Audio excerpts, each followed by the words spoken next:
Interesting story में आपका स्वागत है। पार्ट 151 अरुण और पंछी। चैप्टर -151 अरुण और पंछी। मेरा छोड़, ये बता अब तुम दोनों का क्या होगा? उसने दोनों की तरफ गन से इशारे करते हुए कहा। पाखी पंछी को पकड़े हुए खड़ी थी। पंछी ने एक हाथ से सर को पकड़ा हुआ था। वो अपनी बंद होती आंखों को खोलने की कोशिश कर रही थी कि तभी उसकी आंखें बंद हो गई और वो बेहोश हो गई। पाखी उसे संभालते हुए उसके साथ ही नीचे बैठ गई। उसने पंछी को बहुत आवाजें दी पर पंछी होश में नहीं आई। इशिता ये देखकर मुस्कुराए और बोली, ये तो बेहोश हो गई, अब तेरा क्या होगा? तुझे मुझसे कौन बचाएगा? पाखी ने उसे गुस्से से देखा और उसे मारने को हुई तो इशिता ने उस पर गन तानते हुए कहा, सोचना भी मत वरना गोली चल जाएगी और तुम सीधा ऊपर अपने मॉम डैड के पास पहुंच जाओगी। उद्धरण चिन्ह। पाखी गुस्से में अपनी मुट्ठी भींच कर रह गई। इशिता उसे गन पॉइंट पर अपने साथ ले गई। खुराना मेंशन में रात के 10 बज रहे थे। अरुण और पाखी का कुछ अता पता नहीं था। अर्पणा माही को घूरते हुए बोली, माही अब एक और झूठ नहीं, सच बताओ क्या हुआ है? पाखी तुम्हारे साथ शॉपिंग करने गई थी तो वो कहाँ रह गई? उद्धरण चिन्ह। अर्पणा की बातें सुन और उसका गुस्सा देखकर माही अपने दोनों हाथों को मसल रही थी। उसके चेहरे पर घबराहट और आंखों में डर था। महेंद्र प्यार से माही के सर पर हाथ फेरते हुए बोले, बेटा बताओ कहाँ है अरुण और पाखी? आरव भी सोफे से उठा और उसके पास आकर बोला, चीकू अगर कोई और बात है तो बता, अगर भाई और भाभी किसी प्रॉब्लम में हुए तो हम उनकी मदद तो कर सकेंगे। उद्धरण चिन्ह। आरव के बोलने पर माही ने सबको देखा और डरते हुए बोली, वो भाई ने मना किया था आप लोगों को बताने से, उसने घबराते हुए कहा। तो आरव उसकी बाह पकड़ अपनी तरफ घुमाते हुए बोला, माही बात क्या है? भाई पाखी भाभी का किडनैप हो गया है। बोलते हुए उसने सबको सारी बातें बता दी। सब हैरान रह गए, आखिर कौन कर सकता है पाखी का किडनैप? आरव ने महेंद्र की तरफ देखते हुए कहा, डैड मैं पुलिस स्टेशन जा रहा हूं। मैं भी साथ जाऊंगा, महेंद्र बोले। तो आरव बोला, नहीं डैड आप यहां रहे, मैं अपने साथ चिराग को ले जाऊंगा। उद्धरण चिन्ह। वो अपनी बात पूरी कर चिराग को कॉल करते हुए बाहर निकल गया। इधर फ्लैट में रेखा भी परेशान थी। 10 बज रहे थे और पंछी का कुछ पता नहीं था। कोयल बार बार पंछी का नंबर ट्राई कर रही थी पर उसका नंबर स्विच ऑफ जा रहा था। उसने ऋषभ का नंबर भी ट्राई किया पर ऋषभ का फोन भी नॉट रीचेबल जा रहा था। थक हार कर उसने फोन टेबल पर रखते हुए कहा, माँ किसी का भी फोन नहीं लग रहा है। उद्धरण चिन्ह। कोयल की बातें सुनकर रेखा की चिंता और बढ़ गई थी। उसे बहुत घबराहट हो रही थी। उसने कोयल की तरफ देखा और कहा, वो लड़का जो उस दिन ऋषभ के साथ आया था उसे कॉल कर। माँ मेरे पास उसका नंबर नहीं है, कोयल ने मुंह बनाते हुए कहा। तभी डोर बेल बजी। कोयल ने जाते हुए कहा, मैं देखती हूँ शायद पंछी दी आई होंगी।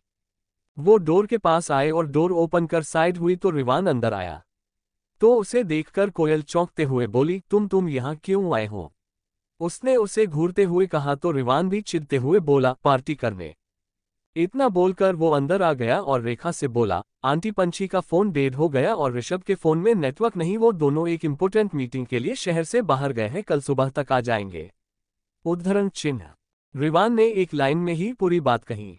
कोयल उसकी बातों पर हाथ बांधकर बोली, देखा माँ आप खामाखा परेशान हो रही थी, दी सेफ है, चलिए अब आप खाना लीजिए। उद्धरण चिन्ह। कोयल की बातों पर रिवान चौंक कर बोला, क्या आंटी ने अभी तक खाना नहीं खाया है? तो कोयल ने न में सर हिला दिया। रिवान रेखा और पास आया और बोला, आंटी प्लीज आप लोग खाना खा लीजिए। उद्धरण चिन्ह। रिवान ने जोर देते हुए कहा। फिर कोयल की तरफ देख बोला, तुम आंटी के लिए खाना लगाओ।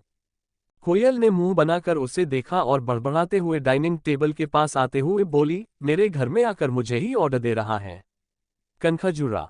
उसने खाना सर्व कर कहा, माँ खाना लग गया है। उद्धरण चिन्ह। रिवान रेखा को डाइनिंग टेबल के पास ले आया। रेखा ने 2 ही प्लेट में खाना देखकर कहा, कोयल रिवान के लिए खाना सर्व नहीं किया, उसके लिए भी करो। उद्धरण चिन्ह। नहीं आंटी मैं अभी, रिवान ने इतना ही कहा था कि तभी रेखा ने कहा, नहीं तुम बाहर नहीं हमारे साथ ही खाओगे। उद्धरण चिन्ह। उसने इतने प्यार से कहा तो रिवान मना नहीं कर पाया और बैठ गया। कोयल ने मुंह बनाकर उसे देखा और बेमन से उसकी प्लेट में खाना सर्व करने लगी। वो जिस तरह से खाना सर्व कर रही थी रिवान समझ गया था वो गुस्से में है। उसके गुस्से से लाल हो गए चेहरे को देखकर रिवान धीरे से मुस्कुराया। दूसरी तरफ अरुण पाखी को ढूंढते हुए उसी जगह पहुंच गया था जहां पंछी बेहोश पड़ी थी। उसके आसपास करीब 4 आदमी खड़े थे और उन्होंने पंछी के ऊपर गन पॉइंट की हुई थी। अरुण को बहुत गुस्सा आया, उसे ये तो यही लग रहा था वो पाखी है। उसने आगे आते हुए एक आदमी को किक और उनसे लड़ने लगा। वो अकेले ही उनसे फाइट कर रहा था। उसने उनकी गन छीन उनके पैर और कंधे पर शूट किया। उन्हें घायल कर वो पंछी के पास आया और उसे उठाकर चेयर पर बैठाते हुए उसके गालों को थपथपाया, पर पंछी को फिर भी होश नहीं आया। उसने वहीं पड़ी पानी की बोतल से पानी लिया और पानी की छींटे पंछी के मुंह पर मारी तो पंछी ने धीरे धीरे अपनी आंखें खोली और धुंधली आंखों से अरुण को देखा। वो चेहरा उसके लिए बिल्कुल अनजान था। उसने सवालिया नजरों से उसे देखा और उठते हुए उससे दूर हुई। अरुण को कुछ अटपटा लगा, पर फिर भी उसने सारी बातें इग्नोर कर कहा, तुम ठीक हो? पंछी ने उसकी बातों का कोई जवाब नहीं दिया। वो अभी भी उसे सवालिया नजरों से देख रही थी। तभी उसे ऋषभ आता दिखा। उसके होठों पर स्माइल आ गई और वो भागते हुए उसके गले जा लगी। ऋषभ ने भी कसकर उसे अपनी बाहों में भर लिया। अरुण इस नज़ारे को देखकर चौंका।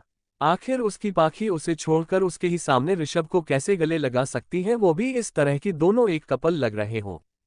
तारांकन चैप्टर 152 जीजू चैप्टर -152 जीजू। रोहित नई दिल्ली रेलवे स्टेशन पर था और ट्रेन के आने का वेट कर रहा था।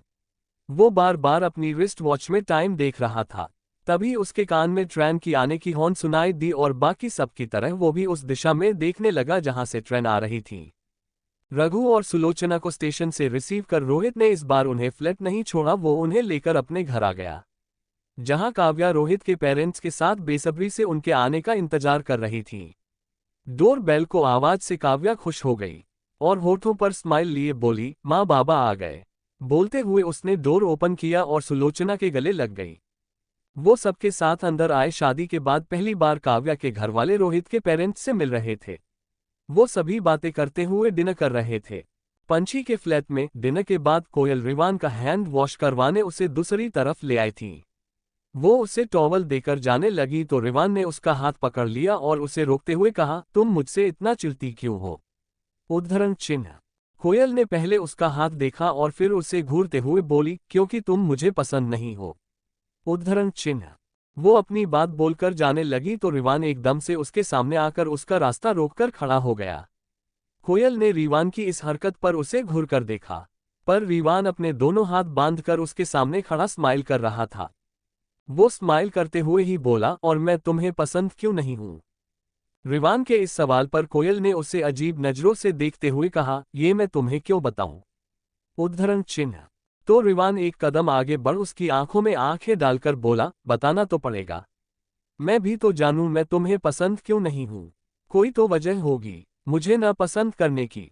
रिवान की बातें सुनकर कोयल बड़ी सी स्माइल होठों पर लिए उसके चेहरे के ऊपर उंगली फिराते हुए बोली, मुझे न तुम्हारी ये शक्ल पसंद नहीं। कोयल की बातों पर रिवान ने उसे चौंक कर देखा और एक आईब्रो उठाते हुए बोला, ओ हेलो। अगर आंखें ठीक नहीं हैं तो आंखों का ऑपरेशन करवाओ। पता भी है कितनी लड़कियां मरती हैं इस हैंडसम चेहरे पर। कोयल रिवान की बातों पर हंसी और हंसते हुए बोली, आईने में शक्ल देखी है तुमने? अपनी गोरिल्ला लगते हो। वॉट? रिवान ने जोर से कहा तो कोयल बोली, हाँ गोरिल्ला। इतना बोलकर उसने उसे कंधे से पकड़ आईने के सामने खड़ा कर दिया। रिवान ने अपना चेहरा देख और प्राउडली मुस्कुराया। उसने आईने में कोयल के चेहरे की तरफ इशारे करते हुए कहा, मेरी शक्ल तो पहले की तरह आज भी उतनी ही अच्छी है, जरा अपनी देखो, छिपकली लगती हो। बोलते हुए वो हंसने लगा। कोयल ने नाक फुलाकर उसे देखा और गुस्से में बोली, क्या कहा तुमने? इतना बोलकर वो उसे मारने लगी। रिवान उससे बचते हुए पीछे हट रहा था और कोयल उस पर हावी होती जा रही थी। वो पीछे हटते हुए अचानक से गिरने को हुआ तो उसने खुद को संभालने के लिए कोयल का सहारा लिया, पर इसके विपरीत वो कोयल को भी अपने साथ लिए नीचे गिर गया। अचानक ऐसे गिरने से कोयल के होठ रिवान के होठों पर ठहर गए। दोनों की आंखें एकदम से बड़ी हो गई। दूसरी तरफ अरुण इस नज़ारे को देखकर चौंका। आखिर उसकी पाखी उसे छोड़कर उसके ही सामने ऋषभ को कैसे गले लगा सकती है, वो भी इस तरह की दोनों एक कपल लग रहे हों। अरुण की भौहें तन गई और वो फटी फटी आंखों से दोनों को देखने लगा। उसे अपनी आंखों पर भरोसा नहीं हुआ। उसकी पाखी उसके ही सामने ऋषभ के गले लगी हुई है। तो वहीं ऋषभ के दिल को सुकून मिला था। उसे तो लगा उसने पंछी को खो दिया। उसे पंछी से दूर रहकर आज एहसास हो रहा था वो उसे कितना चाहने लगा है। पंछी के गले लगते ही उससे ऐसा लगा जैसे उसकी खोई हुई उसे सांसें मिल गई हो। उसकी आंखें बंद थी और वो उसे अपनी बाहों समेटे जा रहा था।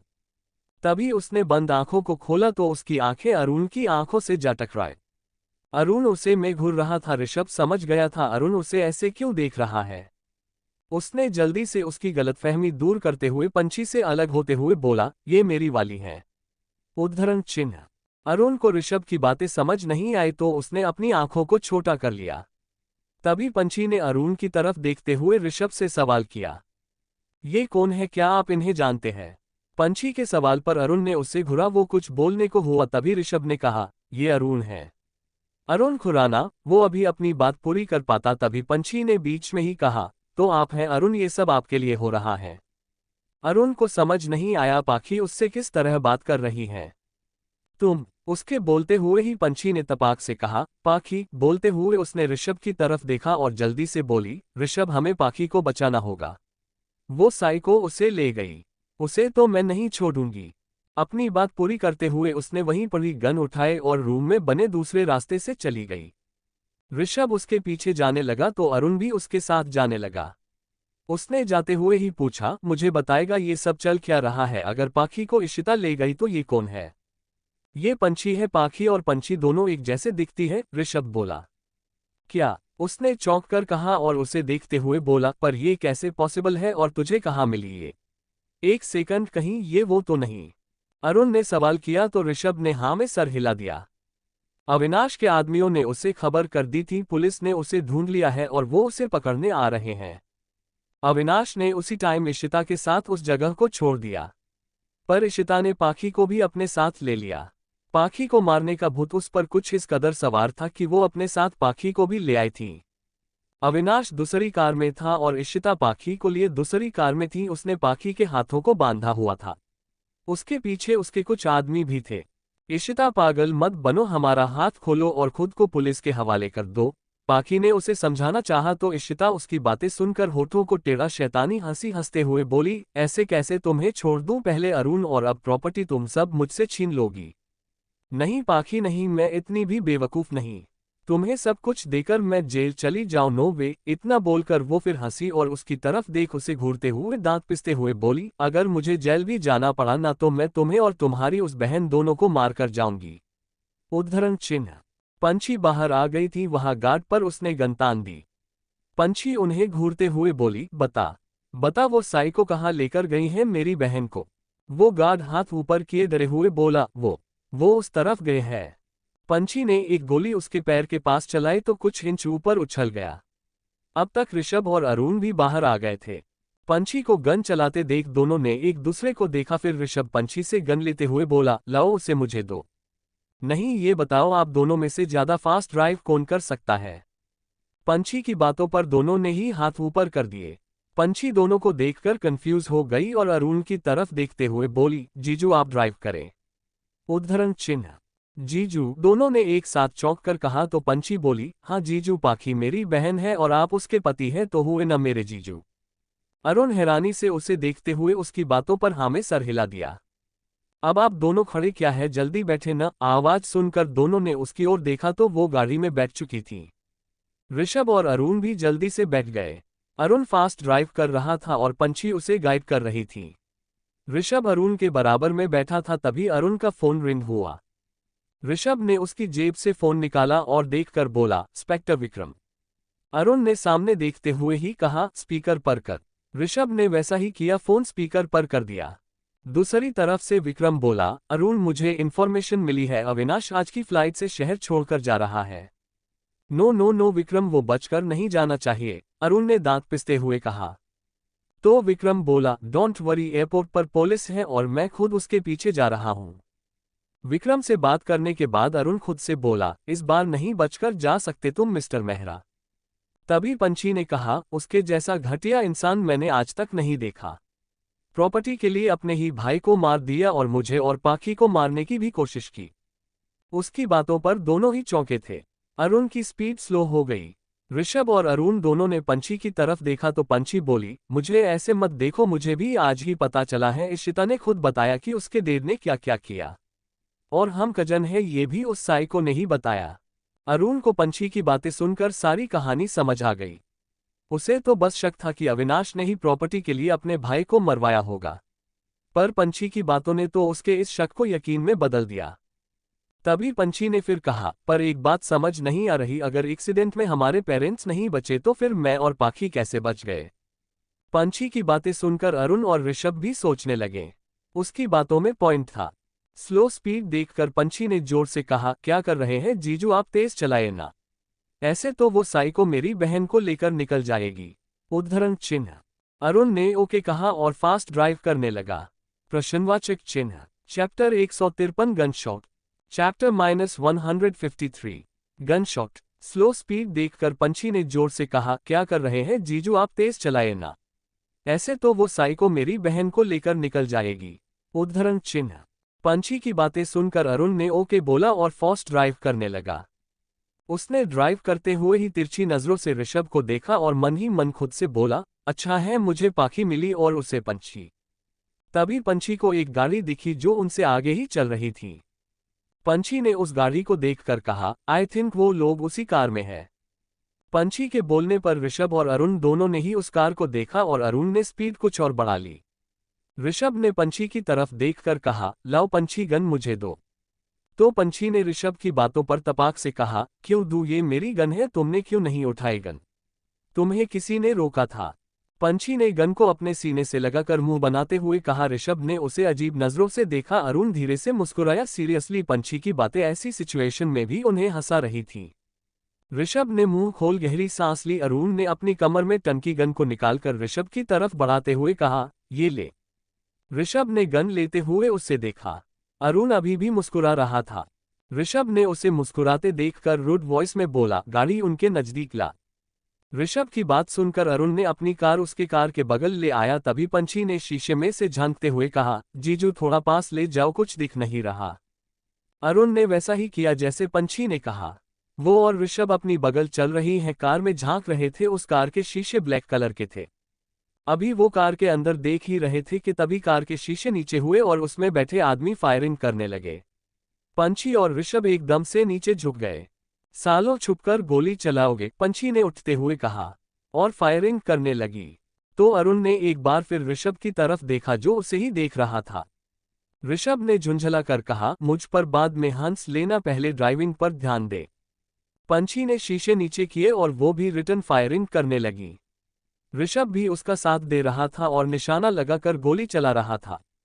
पर पंछी वो जहां तहां चलाए जा रही थी। हालांकि कि उसका निशाना अच्छा नहीं था, पर फिर भी वो जैसे तैसे निशाना लगा रही थी और इसलिए उसके गन से निकली गोली सिर्फ उन्हें डरा रही थी।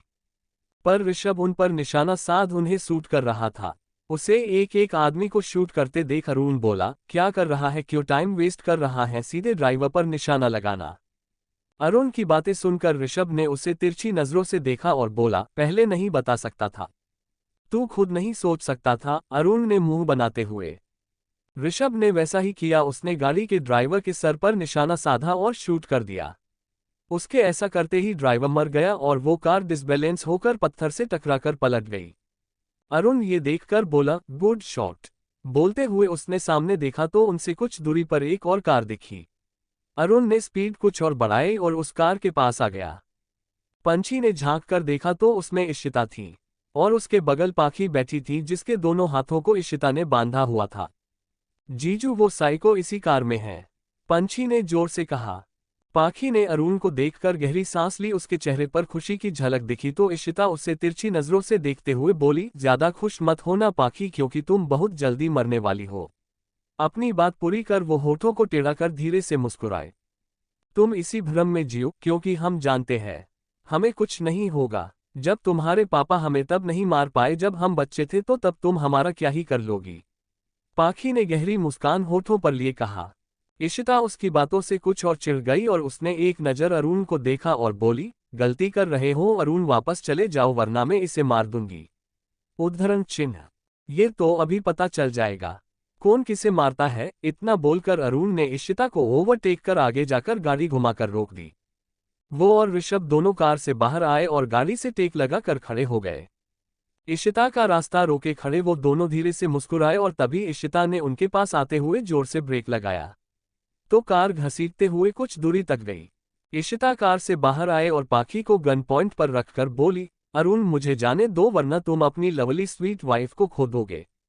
इशिता की बातों का अरुण पर कोई असर नहीं हुआ, उल्टा वो मुस्कुरा रहा था। इधर पंछी कार से निकलकर उसके पीछे ही छुपी हुई थी। उन्होंने जो प्लान थोड़ी देर पहले बनाया था उसको एग्जीक्यूट करते हुए अरुण इशिता को अपनी बातों में फंसाए हुए था और पंछी पीछे से छुपते हुए इशिता की तरफ धीरे धीरे बढ़ रही थी। ऋषभ अरुण के बगल खड़ा इशिता पर गन ताने हुए था। दूसरी तरफ आरव और चिराग पुलिस के साथ अविनाश का पीछा कर रहे थे। उन्हें अविनाश की लोकेशन मिलते ही वो उसके पीछे निकल गए थे। अविनाश ने सोचा था अगर इशिता और वो दोनों अलग अलग जाएंगे तो पुलिस उन्हें पकड़ नहीं पाएगी। वो पुलिस को डिस्ट्रैक्ट करना चाहते थे पर इसके विपरीत पुलिस ने उन्हें बहुत आसानी से ढूंढ लिया था। जहां एक तरफ अरुण ऋषभ और पंछी इशिता तक पहुंच गए थे तो वहीं आरव चिराग और इंस्पेक्टर विक्रम अविनाश तक पहुंच गए थे। पर अविनाश ने अभी तक हार नहीं मानी थी, वो अभी भी भागने की कोशिश में ही लगा था। रिवान पंछी के फ्लैट से वापस आ रहा था, वो ड्राइव कर रहा था पर उसका ध्यान अभी भी वहीं था जब कोयल और उसके होठों के बीच के फासले मिटे थे। क्या मैंने उसे किस किया या उसने मुझे किस किया? रिवान ने सोचते हुए खुद से कहा, फिर सर हिलाते हुए बोला, नहीं शायद वो एक्सीडेंटली किस थी। हाँ वो एक्सीडेंटली किस थी। उद्धरण चिन्ह। बोलते हुए अचानक ही उसके होठों पर मुस्कुराहट आ गई और वो मुस्कुराते हुए कोयल को यार बोला, क्यूट तो बहुत है वो। हाँ थोड़ी लड़ाकू है पर स्वीट भी। उद्धरण चिन्ह। रिवान को कोयल भाग गई थी। माही के बाद उसे पहली बार कोई पसंद आया था। अरुण आई वॉर्न यू, सामने से हट जाओ, मुझे जाने दो वरना मैं पाखी को मारा डालूंगी, उसने दांत भींचते हुए कहा। अरुण ने तब भी उसे कोई रिस्पॉन्स नहीं किया।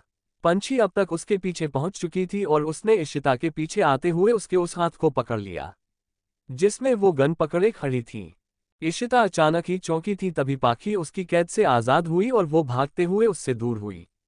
अरुण भी उसके पास पहुंचा और उसके हाथों की रस्सी खोलने लगा। रस्सी खुलते ही पाखी अरुण के गले लग गई। ऋषभ इशिता पर गन ताने हुए दोनों के पास पहुंचा, पर इशिता और पंछी के बीच गन को लेकर छीना झपटी हो रही थी।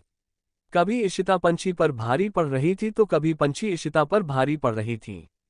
ऋषभ को समझ नहीं आ रहा था वो उन्हें कैसे रोके, तभी इशिता ने पंछी को जोर से धक्का दिया। पंछी धक्का लगते ही उससे दूर हुई। वो लड़खड़ा कर गिरने को हुई तो ऋषभ ने उसे जल्दी से संभाल लिया। इशिता ने पंछी पर गन तानते हुए कहा, तेरी वजह से ये सब हो रहा है, अगर तू नहीं होती तो आज मैं पाखी को मारकर आसानी से यहाँ से निकल जाती, पर तूने सब खराब कर दिया। उद्धरण चिन्ह। पाखी इशिता को पंछी पर गन ताने देखकर चौंकी और उसके पास आते हुए बोली, अगर पंछी को कुछ भी हुआ न इशिता, हम तुम्हें छोड़ेंगे नहीं।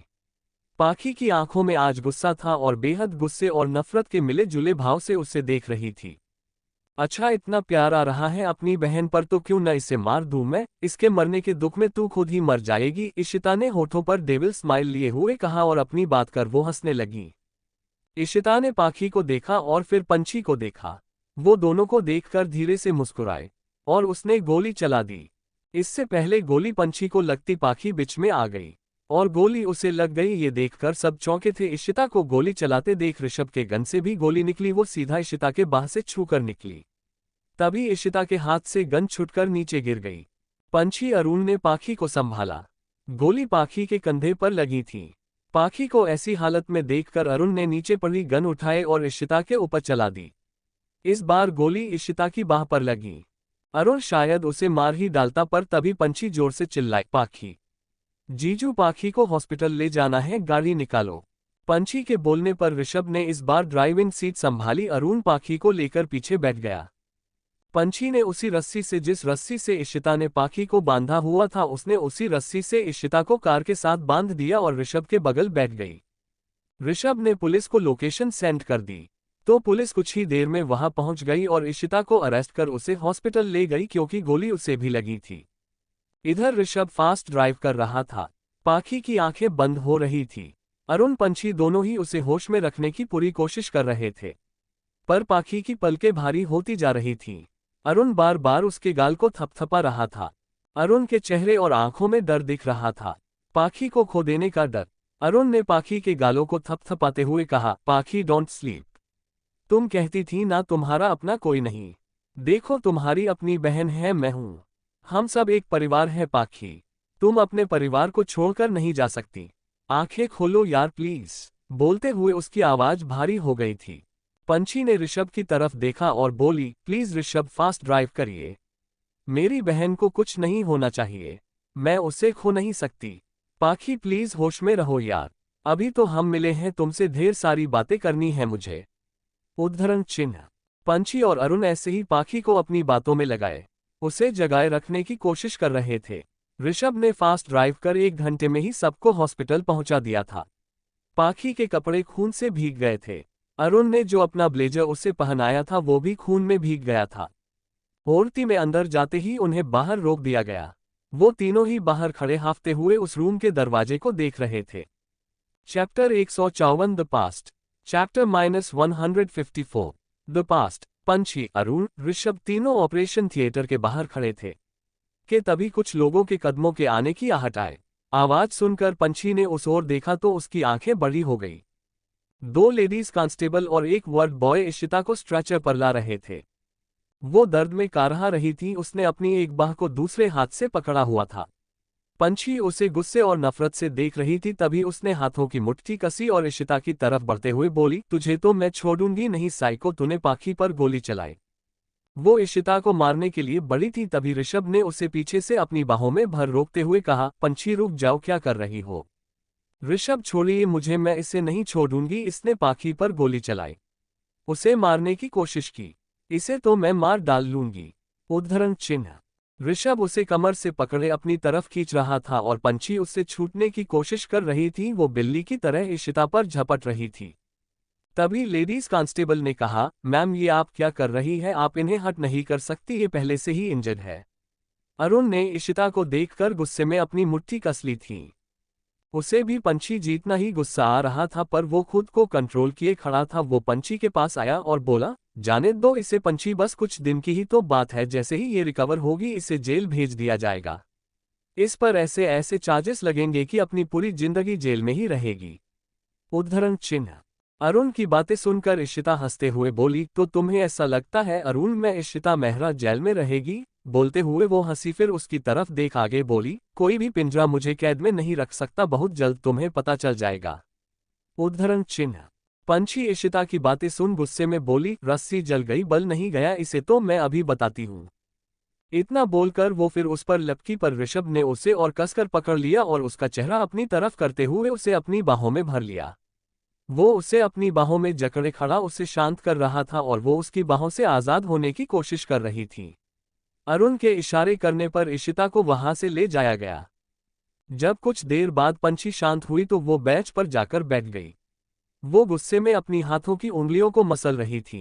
ऋषभ और अरुण दीवार से टिककर खड़े थे। तभी डॉक्टर बाहर आए। उन्हें बाहर आते देख तीनों ही एक्टिव हो गए।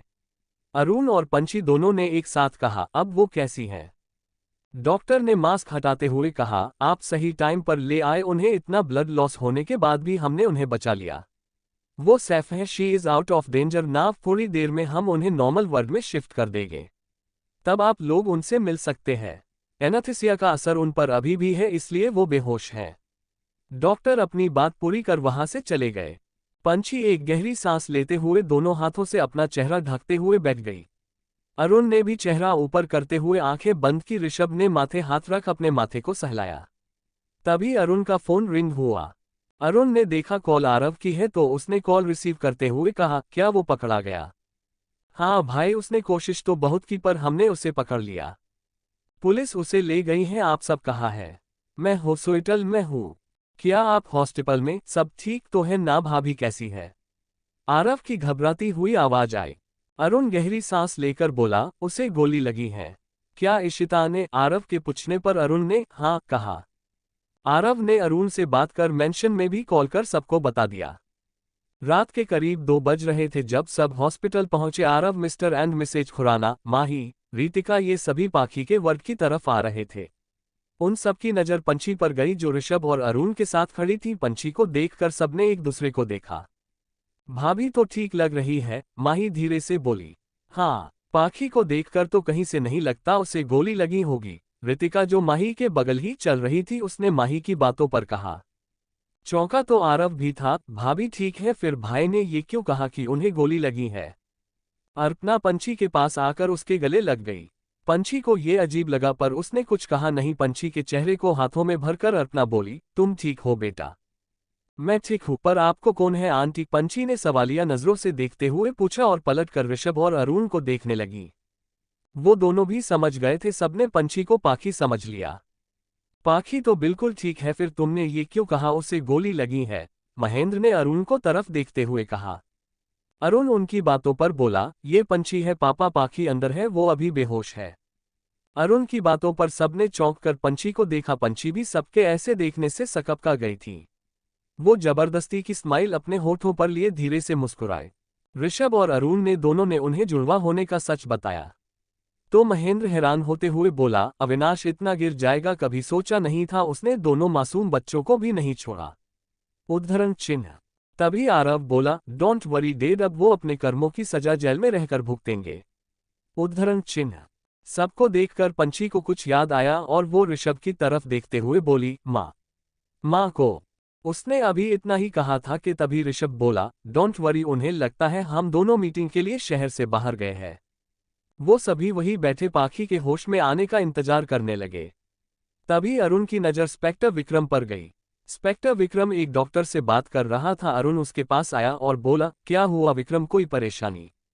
तुम थोड़े परेशान दिख रहे हो। हाँ, वो मेरी वाइफ यहाँ एडमिट है। क्या हुआ उन्हें, वो ठीक तो है ना? एक्चुअली वो प्रेग्नेंट है, डिलीवरी में कुछ कॉम्प्लिकेशंस है, हम उसी के बारे डिस्कस कर रहे थे। विक्रम की बातों पर अरुण ने उसके कंधे पर हाथ रखते हुए कहा, डोंट वरी, सब ठीक होगा। भाभी को कुछ नहीं होगा और तुम्हारा लिटिल प्रिंस भी अच्छा होगा। तुम्हें कैसे पता? प्रिंस ही होगा, प्रिंसेस भी तो आ सकती। हाँ, क्यों नहीं, वो तो ऐसे ही निकल गया। अच्छा, अभी कहाँ है भाभी? अरुण ने पूछा। वो अंदर है, अगर नॉर्मल डिलीवरी नहीं हुई तो सेजेरियन करना होगा, विक्रम ने कहा तो अरुण ने एक बार फिर उसे कंसोल करते हुए उसके गले लग गया। डोंट वरी, सब ठीक होगा। अरुण की बातों पर विक्रम मुस्कुराकर रह गया। अगली सुबह 8 बजे करीब पाखी को होश आया। सब हॉस्पिटल में ही थे। सब पाखी से एक एक कर मिले। पंछी उसके पास बैठी थी और उसे देखकर थोड़ा गुस्से में बोली, क्यों किया तुमने ये? गोली तो मुझ पर चली थी, फिर क्यों तुम बीच में आ गई? पाखी ने भी मुस्कुराते हुए कहा, सबको खोने के बाद हम अकेले हो गए थे, फिर अरुण जी से शादी के बाद एक परिवार मिला जिसे हमने दिल से अपनाया, पर फिर भी कहीं कोई कमी थी। जब पता चला तुम्हारी बहन हो, वो कमी भी पूरी हो गई। तुम्हें पाकर हम इतने खुश थे कि तुम्हें खोने की हिम्मत हम में नहीं थी। पंछी ने उसके हाथों पर अपना हाथ रख मुंह बनाते हुए आगे कहा, अब कभी ऐसा मत करना, वरना मैं गुस्सा हो जाऊंगी। पंछी की बातों पर वो धीरे से मुस्कुरा दी। काव्या ने रघु और सुलोचना के बारे में बताने के लिए पाखी को कॉल किया तो उसका फोन नहीं लगा। उसने माही को कॉल किया तो उसने काव्या को सब बता दिया। पाखी को गोली लगी है और वो सभी हॉस्पिटल में हैं। ये बात सुनते ही काव्या, रोहित और उनके पेरेंट्स सब हॉस्पिटल आ गए।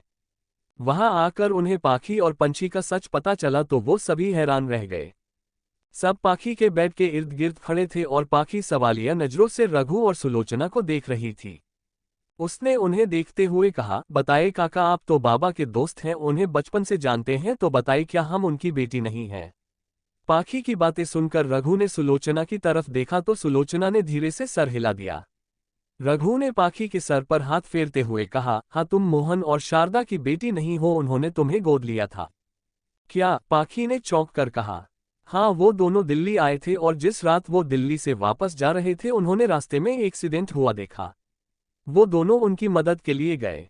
तुम्हारी माँ की सांसें रुक चुकी थी पर तुम्हारे पिता जिंदा थे बेटा।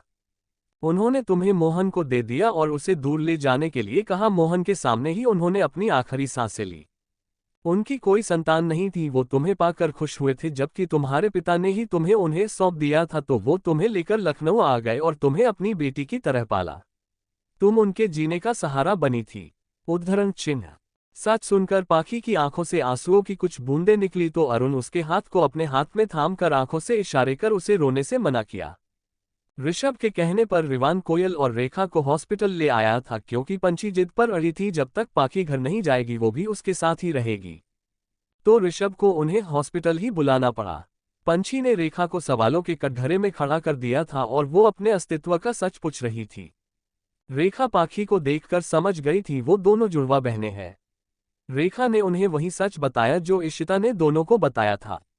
वो नस कोई और नहीं रेखा ही थी, जो उस रात पंछी को अविनाश से बचाने के लिए भागी थी। तो आप इसलिए मुझे कभी दिल्ली नहीं आने दे रही थी? पंछी ने सवाल किया। तो रेखा ने हाँ में सर हिला दिया।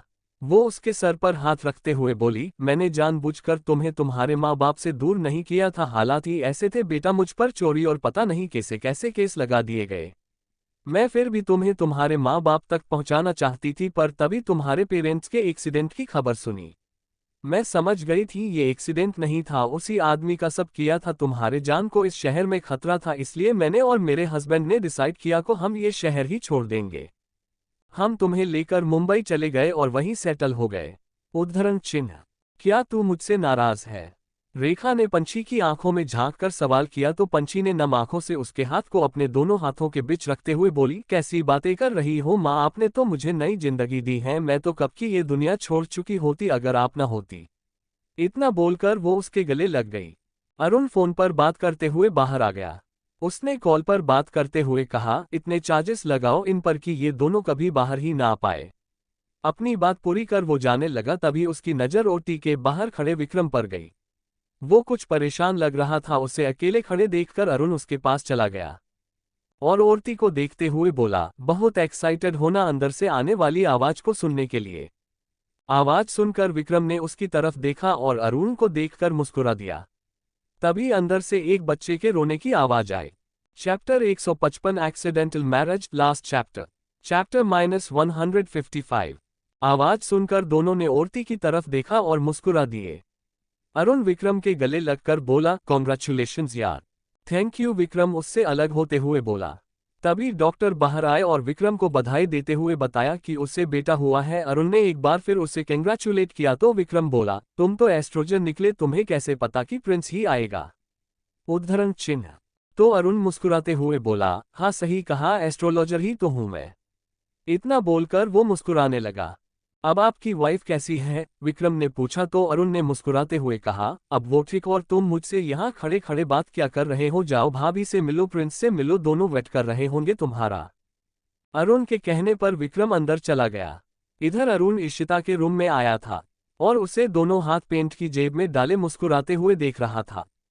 अरुण को ऐसे अपने सामने खड़े मुस्कुराते देखकर इशिता आंखों को छोटा कर गुस्से में दांत पिसते हुए बोली, मत देखो अरुण, ऐसे तुम मेरी गुस्से की आग को बढ़ावा दे रहे हो।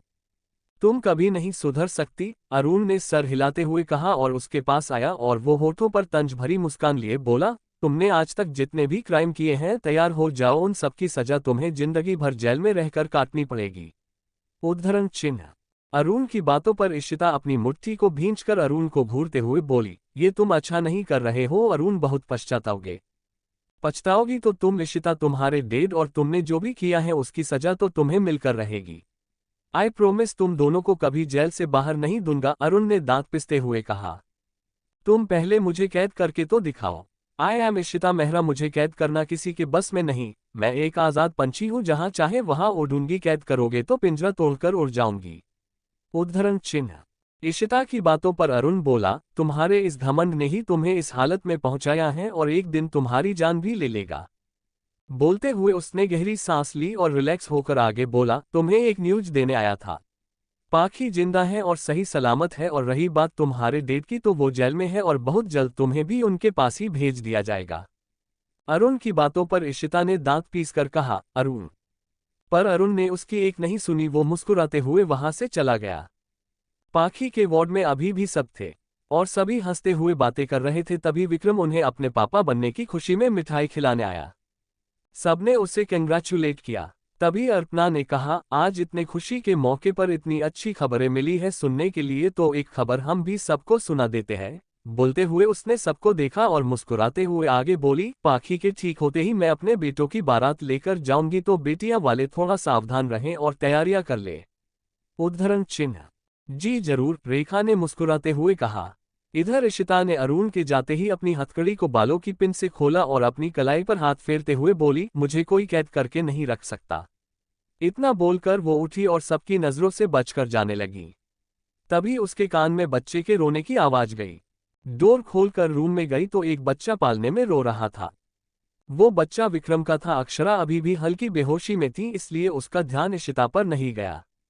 इशिता दबे पांव बच्चे को अपने साथ लेकर चली गई और बच्चे को देखकर बोली, सॉरी बेबी, तुम्हें ऐसे किडनैप किया मैंने, पर मैं करती भी किया, एक तुम ही तो हो जो मुझे यहाँ से निकाल सकते हो। इतना बोलकर वो मुस्कुराए और उस बच्चे को गोद में लिए हॉस्पिटल से निकलने लगी कि तभी उससे सामने कुछ पुलिस वाले आकर खड़े हो गए और उन्होंने इशिता को घेर लिया। इशिता उन्हें देखकर घबराई, पर अगले ही पल वो मुस्कुराए और स्कार्फ निकाल कर फेंक दिया, जिससे उसने अपना मुंह ढका हुआ था। इशिता की गोद में बच्चा देखकर वो पुलिस वाले पीछे हो गए और उनमें से एक ने कहा, खुद को हमारे हवाले कर दो और इस बच्चे को छोड़ दो।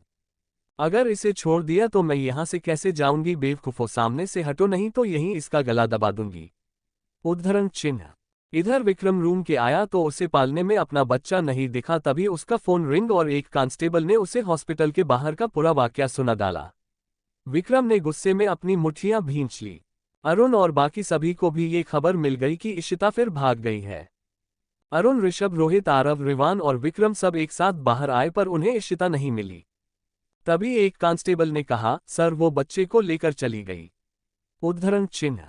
विक्रम ने जोर से एक लात गाड़ी की टायर पर मारी और गुस्से में चिल्लाया, उसे कुछ नहीं होगा, हम उसे ले आएंगे। अरुण ने विक्रम के कंधे पर हाथ रख कहा। रोहित, आरव और रिवान को वही रुकने का बोलकर अरुण और ऋषभ विक्रम वे साथ चले गए। वो तीनों इशिता का पीछा कर एक खुले मैदान में आए जहां वो कार खड़ी थी जिसे इशिता हॉस्पिटल से लेकर भागी थी। सभी ने उसे यहां वहां ढूंढा तो वो उन्हें दूर खड़ी नजर आई। उसके हाथ में बच्चा था। वो तीनों जब उसके पास पहुंचे तो इशिता के पीछे खाई थी और वो धीरे धीरे बच्चे को लेकर उस खाई तरफ बढ़ती जा रही थी। अरुण गुस्से में चिल्लाया, इशिता, बच्चा दो पीछे खाए हैं। क्यों? डर लग रहा है कहीं मैं इस बच्चे को खाई में ना फेंक दूं? तो सुनो, हाँ मैं ऐसा ही करने वाली हूं, इस बच्चे को खाई में फेंकने वाली हूं। तभी विक्रम बोला, पागल मत बनो इशिता, मेरा बच्चा मुझे वापस करो। इंस्पेक्टर विक्रम, कैसा लग रहा है अपने बच्चे को मौत के मुंह में देखकर? तुमने ही मेरे डेड को गिरफ्तार किया था ना, अब बोलो, फेंक दूं तुम्हारे बच्चे को खाई में? इशिता मुस्कुराते हुए बोली। इशिता, इस मासूम बच्चे ने क्या बिगाड़ा है तुम्हारा, इसे क्यों मार रही हो तुम? ऋषभ ने उसे समझाते हुए कहा। तो इशिता उसकी बातों पर बोली, इस बच्चे ने नहीं पर इसके डेड ने। नहीं, तुम सबने मेरी जिंदगी खराब कर दी, मेरा सब कुछ छीन लिया। अब तुम सबको ऐसे तो नहीं छोड़ सकती ना, सजा तो तुम सबको मिलकर रहेगी और शुरुआत इस बच्चे से होगी। बोलते हुए वो पीछे हट रही थी। उसने एकदम खाई के नजदीक जाकर बच्चे को उछाल दिया। सबकी सांसें ये देखकर एकदम से अटक गई। तभी उसने लपक कर बच्चे को कैच कर लिया और सबके चेहरे का रंग उड़ा देखकर बोली, क्यों डर गए ना? अच्छा लगा मुझे तुम सबके चेहरे पर ये डर देखकर। बोलने के बाद वो हंसने लगी।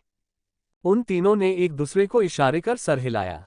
अरुण आगे बढ़ा। इशिता ने उसे अपने पास आते देखकर कहा, वहीं खड़े रहो अरुण, वरना मैं इसे फेंक दूंगी। उद्धरण चिन्ह। ऋषभ और विक्रम भी दूसरी साइड से उसके पास आने लगे। अरुण को नजदीक आते देख इशिता का सारा ध्यान अरुण पर था। इशिका का फायदा उठाकर ऋषभ उसके काफी करीब आ गया। जैसे ही उसने सबको अपने पास देखा तो वो एकदम से पीछे हुई। तभी उसका पैर एक छोटे पत्थर पर फिसला और गिरने लगी। तभी बच्चा उसके हाथ से उछल गया।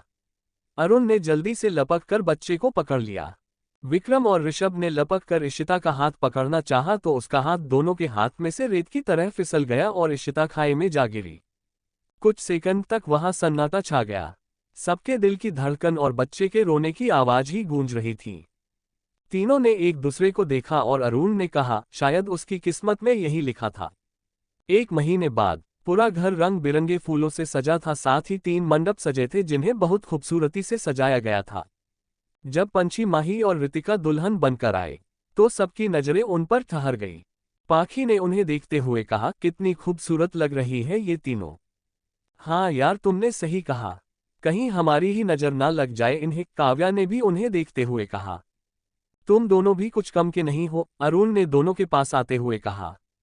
वैसे दूल्हे कहाँ है जीजू? दुल्हने तो आ गई है, काव्या के पूछने पर अरुण ने रोहित की तरफ इशारे करते हुए कहा, तुम्हारा पति लेकर आ रहा है दुल्हों को। वो तीनों ऋषभ, अरुण और मयंक दूल्हे के कॉस्ट्यूम में काफी हैंडसम लग रहे थे। बड़ों की परमिशन पर शादी की रस्में शुरू हुई और वो तीनों ही जोड़े शादी के पवित्र बंधन में बंध गए। कोयल उन पर फूल बरसा रही थी, तभी रिवान ने पीछे से उसके कान के पास कहा, शादी का सीजन है, सभी कर रहे हैं, तुम्हारा क्या ख्याल है?